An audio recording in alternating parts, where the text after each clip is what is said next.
Vous serez vraiment libre, non pas lorsque vos jours seront sans souci et vos nuits sans désir ni peine, mais plutôt lorsque votre vie sera enrobée de toutes ces choses et que vous vous élèverez au-dessus d'elles, nus et sans entrave.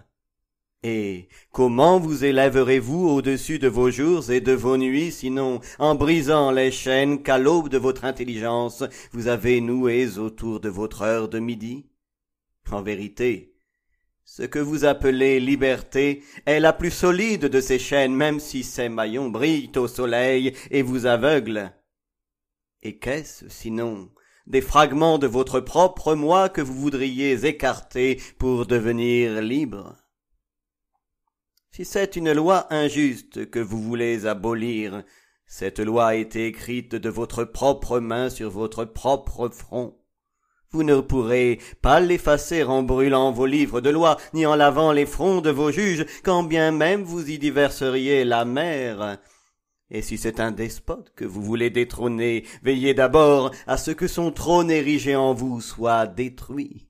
Car comment le tyran pourrait-il dominer l'homme libre et fier si dans sa liberté ne se trouvait une tyrannie et dans sa fierté un déshonneur? Et si c'est une inquiétude dont vous voulez vous délivrer, cette inquiétude a été choisie par vous plutôt qu'imposée à vous. Et si c'est une crainte que vous voulez dissiper, le siège de cette crainte est dans votre cœur et non pas dans la main que vous craignez. En vérité, toutes ces choses se meuvent en votre être dans une perpétuelle et demi-étreinte. Ce que vous craignez, ce que vous désirez, ce qui vous répugne, ce que vous aimez, ce que vous recherchez et ce que vous voudriez fuir, ces choses se meuvent en vous comme des lumières et des ombres attachées deux à deux. Et quand une ombre faiblit et disparaît, la lumière qui subsiste devient l'ombre d'une autre lumière.